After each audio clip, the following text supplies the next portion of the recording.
Sarat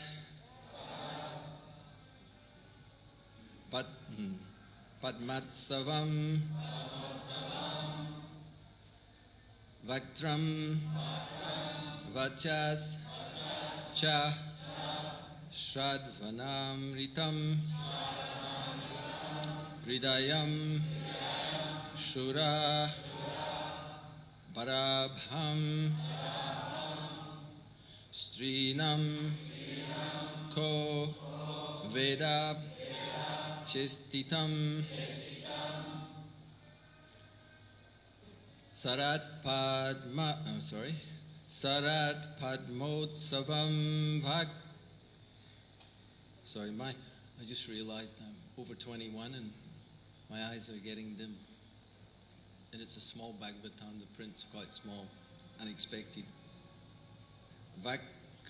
Sorry, I can't even read that part. Somebody do the Sanskrit for me, please. If you would be kind enough, could you?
Ladies, please.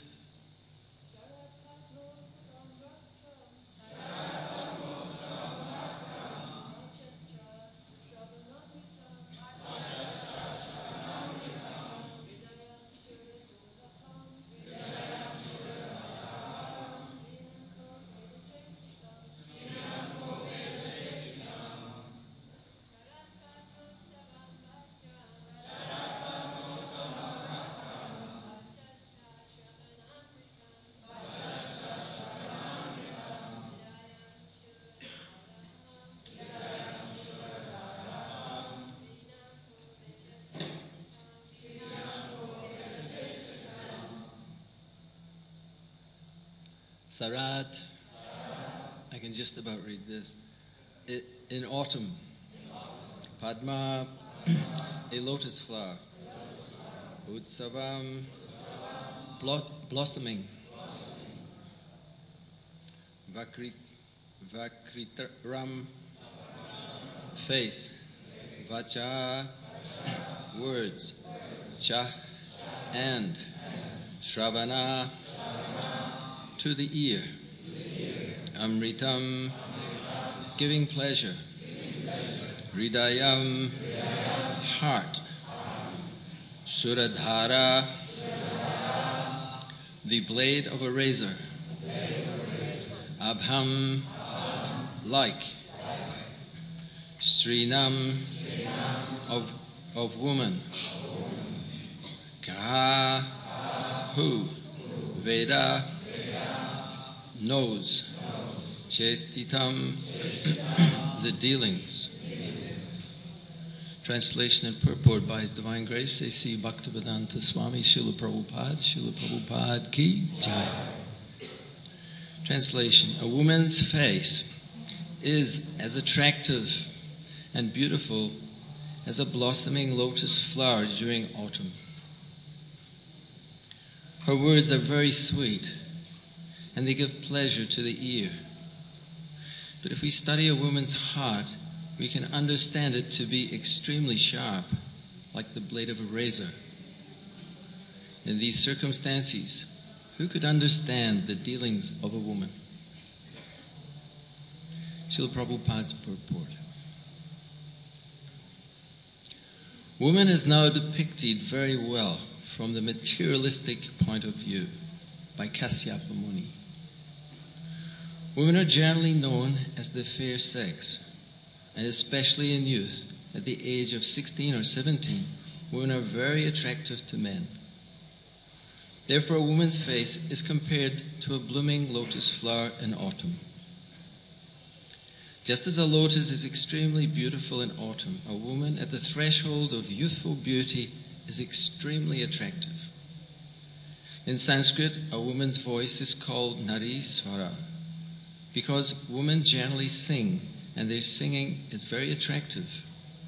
At the present moment, Srila Prabhupada says, cinema artists, especially female singers, are especially welcome. Some of them earn fabulous amounts of money simply by singing. Therefore, as taught by Sri Chaitanya Mahaprabhu, a woman singing is dangerous because it can make a sannyasi fall a victim to the woman. Sannyas means giving up the company of woman, but if a sannyasi hears the voice of a woman and sees her beautiful face, he certainly becomes attracted and is sure to fall down. There have been many examples. Even the great sage Vishwamitra fell a victim to Manaka. Therefore, a person desiring to advance in spiritual consciousness must be especially careful not to see a woman's face or hear a woman's voice. To see a woman's face and appreciate its beauty, or to hear a woman's voice and appreciate her singing as very nice, is a subtle fall down for a brahmachari or sannyasi. Lots of things being mentioned here. We will hopefully be able to recap some of them and discuss some. It's tempting to stop and discuss each as we go, but let us continue, see if we can get the full picture, or at least a picture. Thus, the description of a woman's features by Kasyapa Muni is very instructive. When a woman's bodily features are attractive, when her face is beautiful, and when her voice is sweet, she is naturally a trap for a man. The Shastras advise that when such a woman comes to serve a man, she should be considered to be like a dark well covered by grass. In the fields there are many such wells, and a man who does not know about them drops through the grass and falls down. Poor fellow. Thus, there are many such instructions. Since the attraction of the material world is based on attraction for woman, Kasyapa Muni thought, quote, under the circumstances, who can understand the heart of a woman?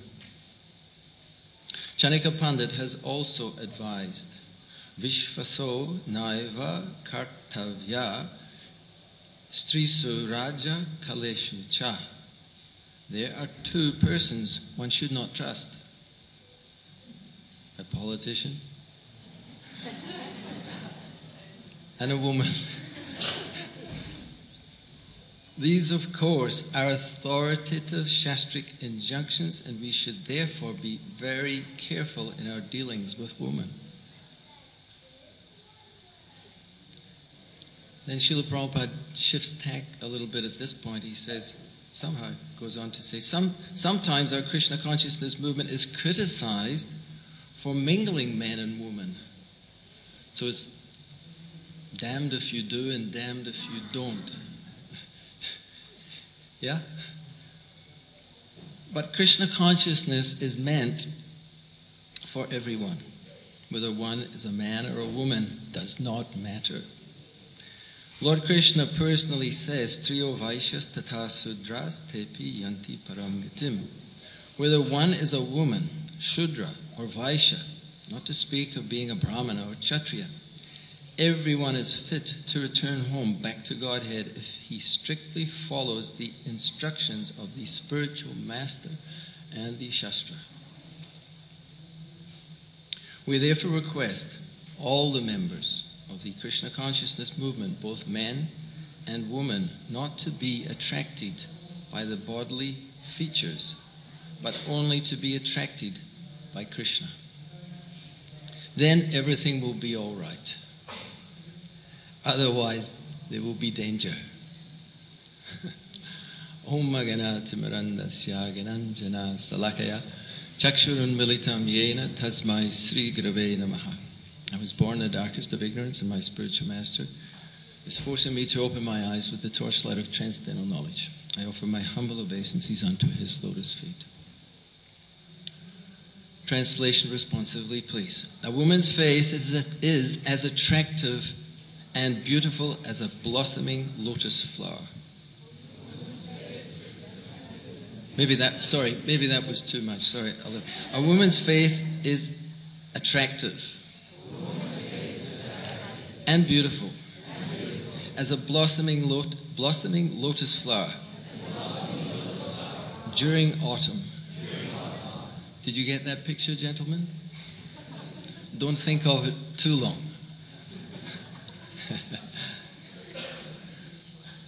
Her words are very sweet. And they give pleasure to the ear. But if we study a woman's heart, we can understand it to be extremely sharp, like the blade of a razor.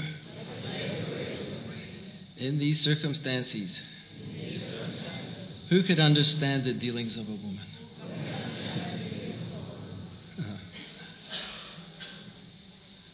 So I was thinking a little earlier we could make the whole class about trying to understand whether a woman's heart is as sharp as a razor or whether it's not as sharp as a razor. But I have a sense that we'd be missing some of the very important instructions that we're hearing in this chapter if we simply focus on that point. Srila Prabhupada speaks right at the beginning of the purport where he says, a woman is now depicted very well from the materialistic point of view by Kasyapa Muni. The struggle for survival is the first instinct of all living entities in this world. Men are equipped with stronger bodies, with a certain type of intellect, and often they're depicted to have large clubs which they take to force their way in life. Men are the stronger of the two genders. And women are equipped with other facilities to survive in this world. The greatest predator for a woman is an uncivilized man. And the greatest predator for a man is an untrained, unchaste woman. So we are advised to approach Shastra, we are advised to approach Guru and the sadhus to understand how to utilize the gifts that we have been given according to our body to survive in this world, and not simply to survive. We sell ourselves very short when we aim for that level of engagement and relationships. Krishna consciousness and Bhakti Yoga is about Priti Lakshana, loving relationships. You can love your god sister, yes? Ladies? No problem with that. Gentlemen, you can love your god brothers. You have to learn to love your god brothers, but don't learn to love your wife or your children, because your wife has a heart like a razor. So you have to be very guarded in your relationship. And really you have to get through the relationship best way you can, because it says in the Bhagavatam somewhere 25 years. You're 25, you got married, you got 25 to go, and soon you'll be able to come out the other side and put on your saffron cloth again. Boy, have I got news for you. It doesn't work like that. This is barbaric thinking. This is uncivilized thinking. Krishna conscious culture is about loving relationships at every stage of our life. When Srila Prabhupada saw Sally Agarwal's little child walking, you've all seen that photograph. Srila Prabhupada was ecstatic. There's not a brighter photograph of Srila Prabhupada that I have ever seen. He's so ecstatic.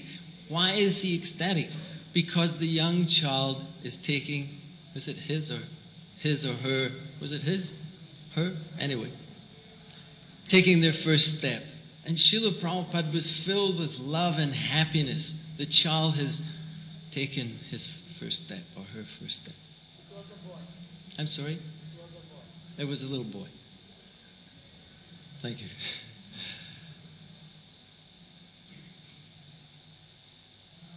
Now, this is not, I'm not making this up as I go along, by the way. We've already heard so many, yesterday's class, thank you to Pankajari Prabhu. Yes. He made so many nice points. I was very happy, and I thought, you know, it was so nice that he explained in so many ways. And we've heard that Kashyapa Muni, he provides a perfect example of how to resolve conflict. Recently, my wife and I have been putting together an online relationship course, which should be available in about 2 weeks' time. So, this course, we quote Srila Prabhupada in one of the modules of the course, and he says, do not expect utopia in this world. And we would think, well, surely Krishna consciousness should be utopia, the highest of everything. But Srila Prabhupada warned, he said, this is impersonalism. And when I read it, I thought, wow, Srila Prabhupada, thank you for Srila Prabhupada, his pure devotion and insight into all aspects of our existence. We should not expect utopia. There will always be differences of opinions when there are two people. Is your opinion exactly the same as mine? No. There will always be differences of opinion. So in husband and wives, and mothers and children, and all relationships, we're always going to find differences. Here in deity, she had a different idea. And it was explained yesterday that it was natural. She was a woman, and her sons, now, Hiranyakasipu and Hiranyaksha, they're kind of pretty full-on kids. It must have been a real trial bringing those children up. I don't know what they did for play and activities. We heard of Vena when Vena was coming up, he used to like to kill a few of his friends. He was such a nonsense child. Goodness knows what Hiranyakasipu and Hiranyaksha used to do.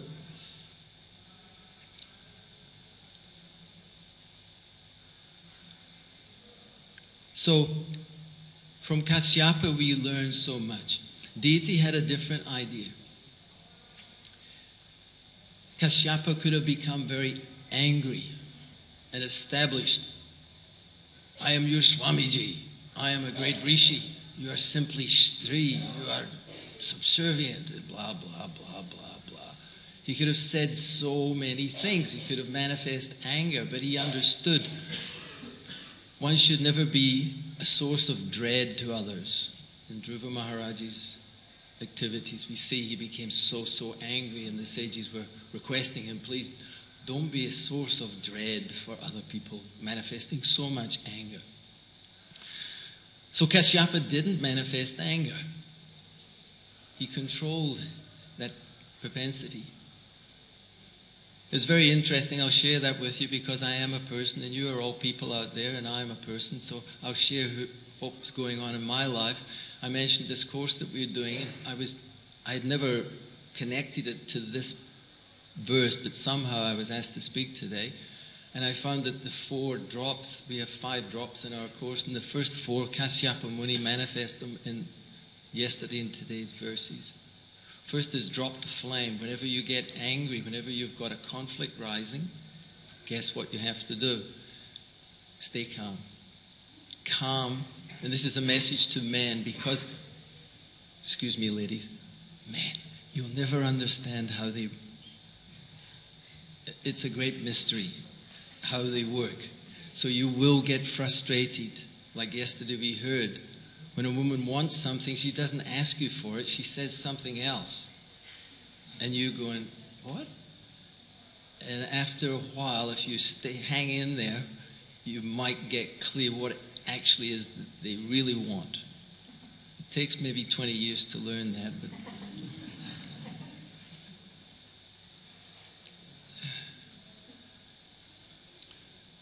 so you're going to be frustrated. There was a book written, you may have read it, you may not have read it, but you're all English speaking, so many of you may have. It suggested that men are from a certain planet and women seem to be from another planet altogether. They're just like, they're not like us, they're different. Yeah. So it's going to be tricky. And certainly for the ladies too. These guys, if they only came from the same planet as you, they'd understand how it works. You say this and you're trying to be a little subtle. Men don't like subtle things. They're gross. Oh, sorry, guys. But it's a little more like that. They're not just as subtle. A lady needs a man. To survive in this world, a woman needs a man. Vedic culture has arranged everything perfectly. We need the land, we need the cows. We need men, we need women.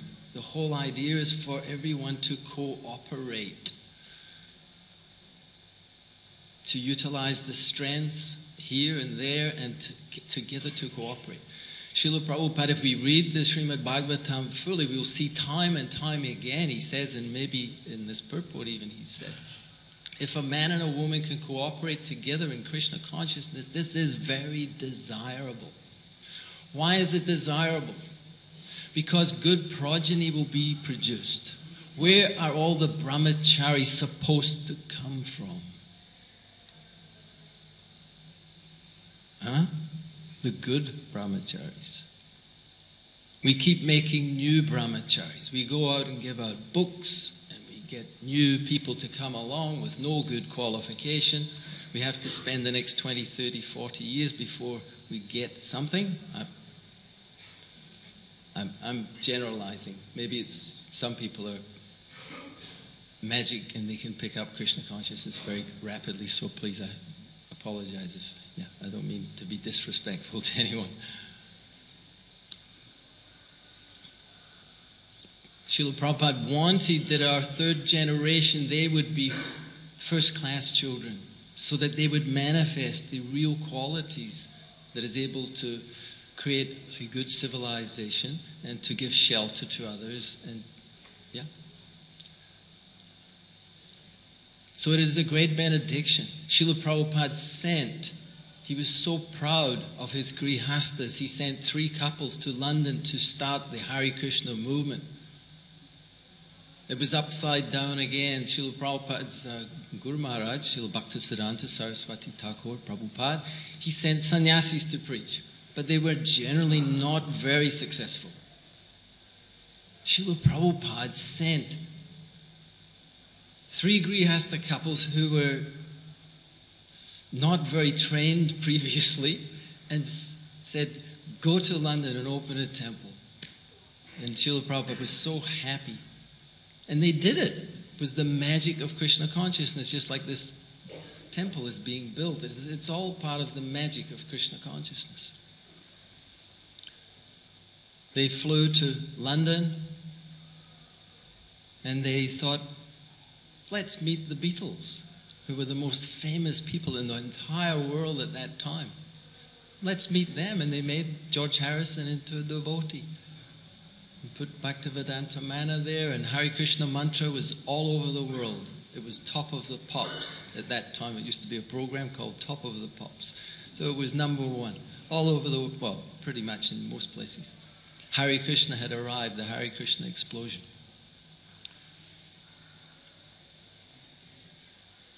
So Kasyapa Muni didn't become angry. He went to the next stage. He began to reflect. I could be really upset right now because I'm getting a sense that you have kind of manipulated me a little bit, deity. You've acted in a very sweet way, but I didn't pick up that you actually have an ulterior motive. And now that I'm hearing your motive, I'm not really excited about what's been happening. But he checked that. He reflected. He thought, this relationship is not all about just me. It is also about my wife, Deity. And she knew how to play the game. Don't think that she wasn't equipped.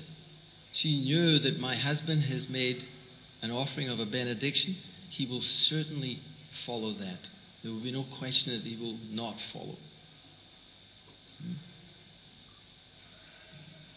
So he knew, and he, with his clear intelligence, he didn't blame her. We heard, I think, yesterday.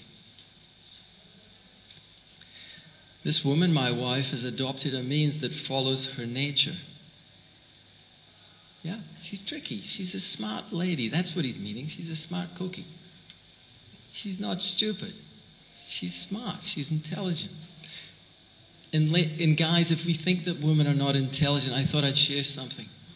I'm a school teacher. I go into different schools. I'm what they call a substitute teacher. They call me and say, can you come to this school and that school? And I go in and teach the children. There are children that at 7 years old, they're called, you know the word PA, personal assistant? So if I go into a classroom, I don't know anything pretty much. I just walk in.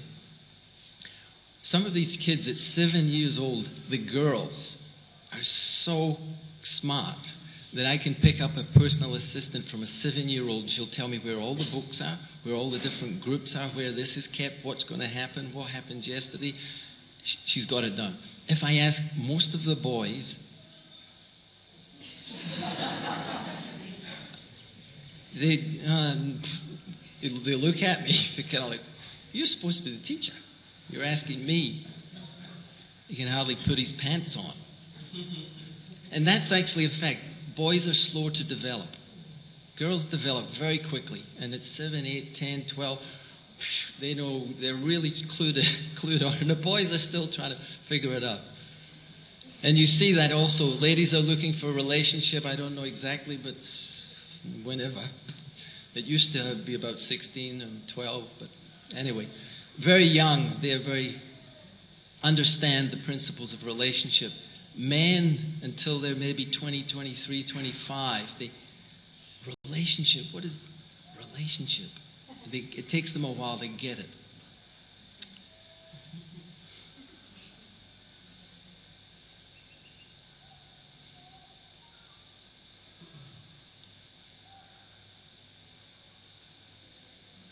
And I don't mean, I'm just realizing I'm kind of maybe putting down the man, so I don't think that's healthy. I'm trying to figure out how to backtrack a little bit. Because men are very smart too, but they just need a little time to mature. And when they mature, they become very strong and are able to provide shelter and leadership.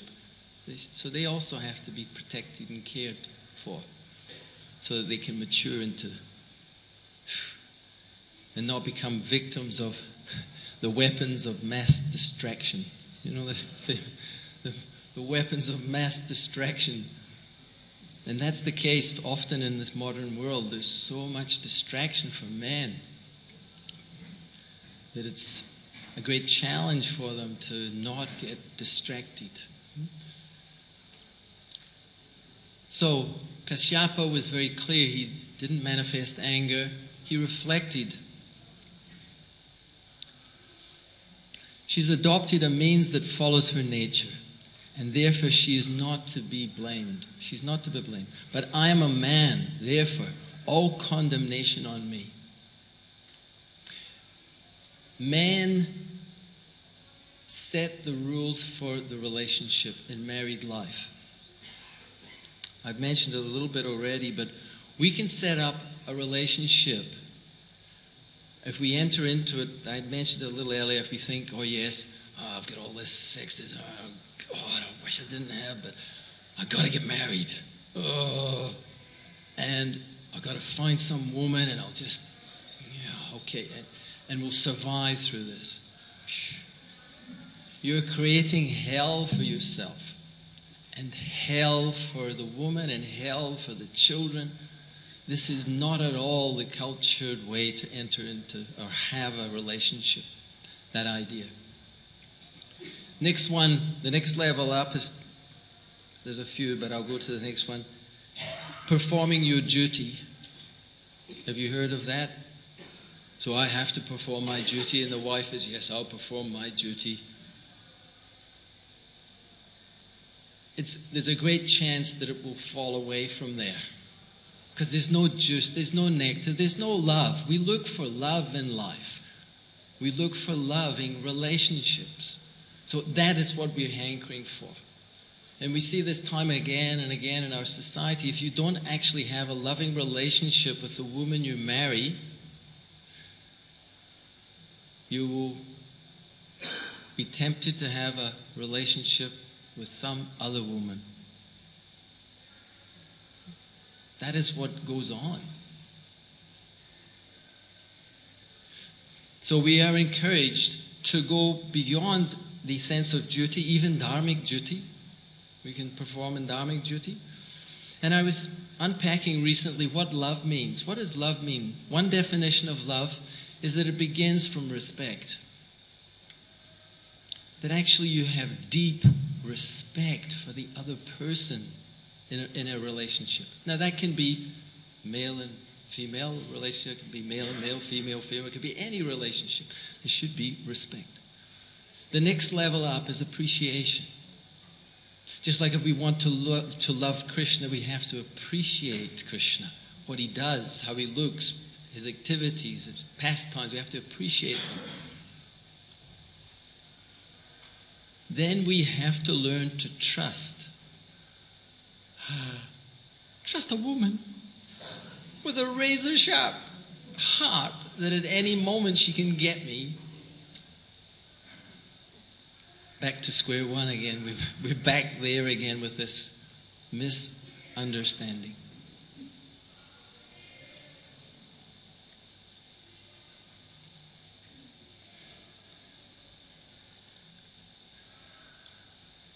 Naturally, we cannot imitate. I'm not suggesting that we imitate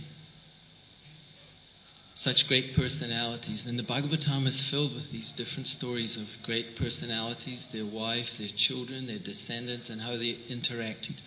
But it is our great privilege and gift from these great personalities that they are setting the scene, they are setting the example for us to follow in some way in their footsteps.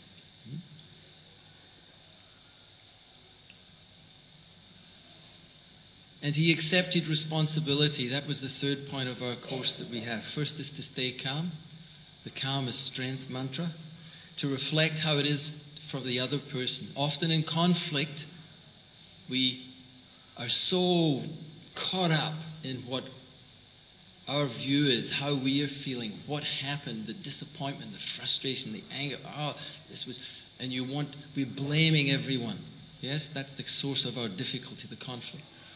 But actually, we become very powerful when we take responsibility, just as Kashyapa is doing. Kashyapa says, but I am a man. Therefore, all condemnation on her? No. All condemnation on me. I take responsibility. I should have been sharper to guide her. I shouldn't have become victimized and let it slip our relationship where I was thinking, oh, this is really cool. She's just so sweet right now, and he's getting enamored by that. He should have been a little more alert to keep things just, it's a great science, isn't it? I don't know if you've noticed the science of life. It's a great science. Just like I was speaking so badly about the men, please forgive me, and I had to stop myself because I thought, gee, this is not fair, because in modern times, men are depicted as buffoons. It is. You see that, you know that program, sorry, I'm very Western today, but The Simpsons, there's a program called The Simpsons, and it's all over the planet. So in one sense, it's kind of, oh, why is he talking about that?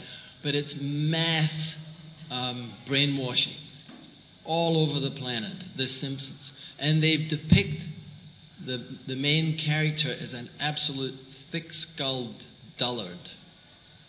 And this is the way men are being promoted in the world today. I read a book a few years back, and I found something very, very interesting in this book. The gentleman who wrote this book said that first there was the women's liberation movement from the subjugation of men's misconduct. So they wanted to become liberated. So there was a whole women's liberation movement, and it's still, still affecting the world. Then there was a reaction in the US. It was called the men's movement, men's liberation. It didn't spread quite as far, but it's felt all over the world. The men are feeling that they are being depicted as just horrible people, insensitive, this, that, so badly. This book pointed out, and I thought it was really, really pertinent, it said both men and women are victims of a dehumanized civilization. Both men and women. We are controlled by demons. The world is controlled by demonic rulers and influenced by very demonic people. And they pit black against white, this nation against that nation, men against women, children against their parents. Isn't it? Again, a Western disease, and it will come through all over the world. India cannot escape. Life is it's a package deal. Yes? If you want the nice roads and the nice cars and you want all the stuff from the West, along with it you will have drug abuse, you will have violence, you will have all of it. You get the whole package.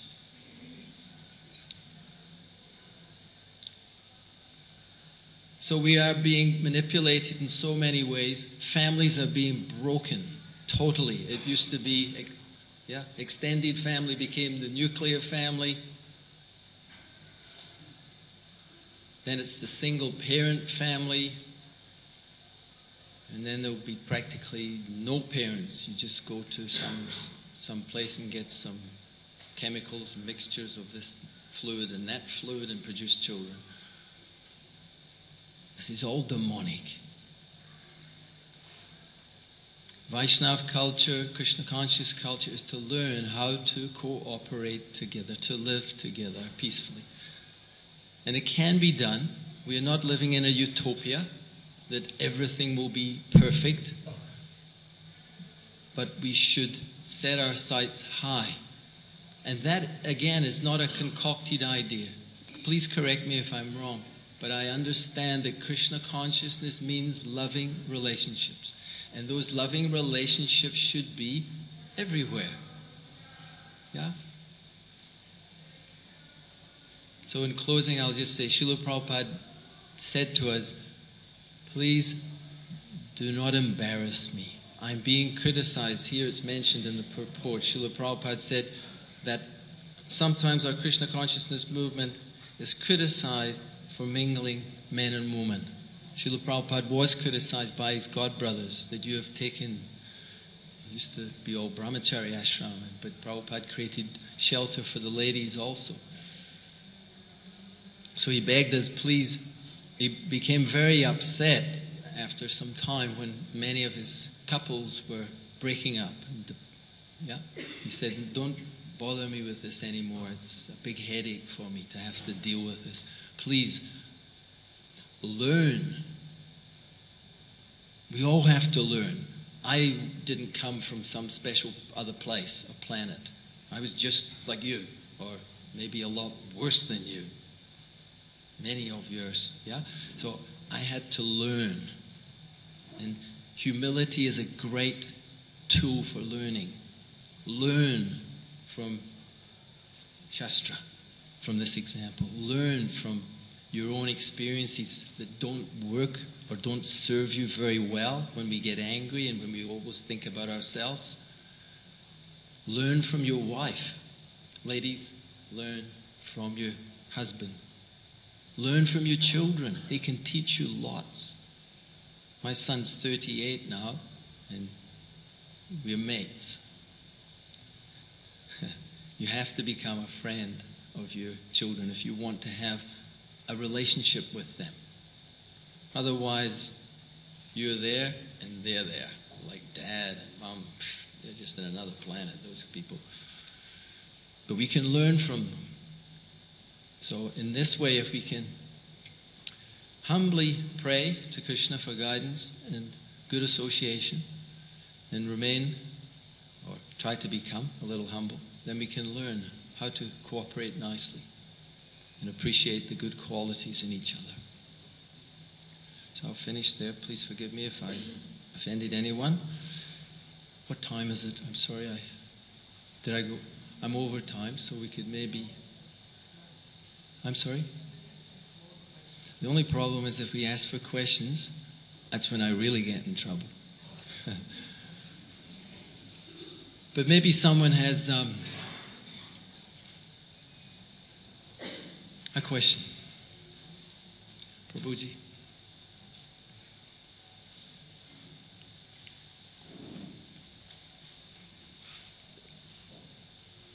On a number of occasions, I was with Srila Prabhupada. I'm sorry, I missed the first word, please.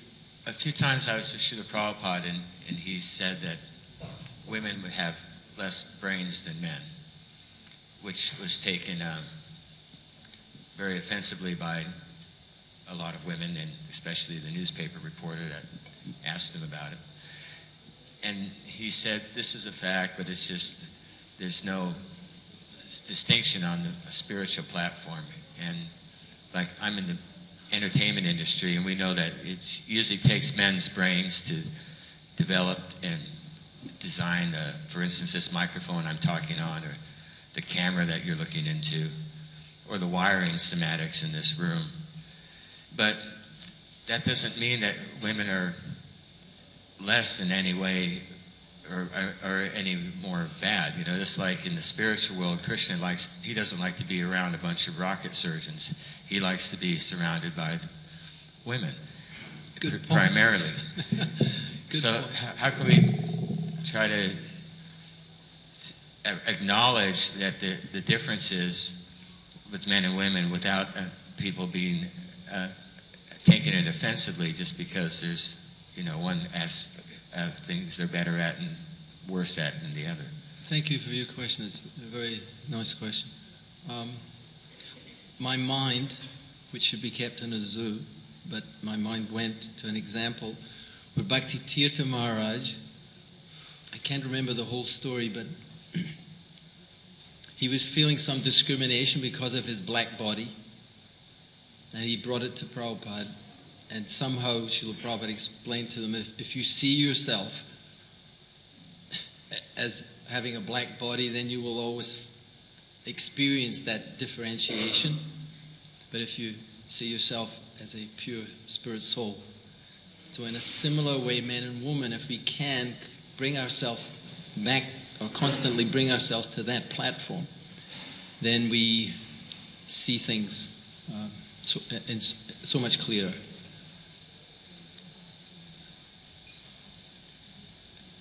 Help me again with, have you still got the mic? I don't think I've really answered your question. I've answered something or said something, but is that okay? So it can sound a little simplistic. Just realize you're not that body. But yes, that's the task in front of us. And to be trying to understand what it's like. My wife says to me, it took me a long time, but I finally realized that I have to have other lady friends that I can talk to. And they kind of do it. They can go from this to that to this. They can ask a question, no answer comes, and they go to another thing, and the guys are like, hey, hold on. Logic, brain. You asked the question. Isn't it the classic one? The lady says something. This tap's broken, Prabhu. The man received message from other species. Tap broken, wants me to fix it. Oh, I'll get it done. But I tried to fix it yesterday, and she's trying to tell me that I haven't fixed it yet. But she is not actually wanting it fixed. She just mentioned that, but she really wants to tell you about her grandmother, who, and maybe it's not even her grandmother, because maybe it was because her sister didn't turn up with the prasadam for you, Prabhu. Yeah. It's very complicated. But the ladies, there's no problem. Tap, grandmother, they're smart in their own way, their unique way. So if we can learn, and we're really in a dilemma because we're in modern society, and it's really tough. Vedic culture, there was a great amount of separation between man and woman, which meant it was good for the buttery men, and the fire of the woman, the attractive fire for the butter. So there was a lot of separation, but it was natural, it was good, it was healthy, it was happy. The ladies were wonderfully happy. They didn't have to see all these guys all the time. They had their sisters and their grandmothers and their aunties, and to help them look after their children. Now, one man, one woman, one child, 2 children, 3 children. It's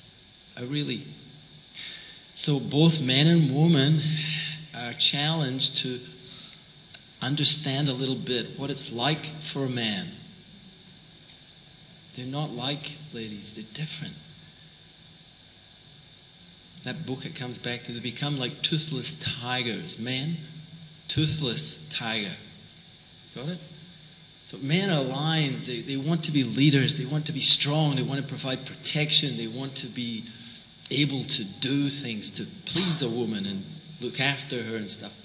But it's very difficult to be a real man in this modern world. It's just designed that way to make you feel very frustrated that you're not able to do the kinds of stuff that you'd like to do. So the ladies have to understand how men work and try and use their good intelligence, how to work with them to make them all they can be and shine the light on their greatness. Yeah? If you shine the light on their faults, not a good idea, ladies. If you keep seeing your husband's faults and shortcomings, recipe for disaster. It will get worse and worse and worse. But if you see some good things that your husband's doing and show him and tell him how he's doing very well in those things, you'll get more of it. He'll climb over mountains for you.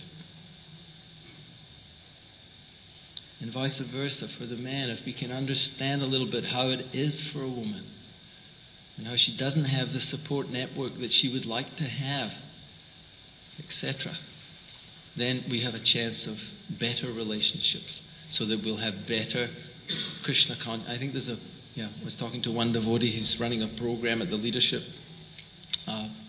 meetings that are coming up, showing how we represent ourselves in the world outside, how people perceive us. So it will be good for that. So I'm going to finish there. Grantaraj Srimad Bhagavatam ki jai. Srila Prabhupada ki jai.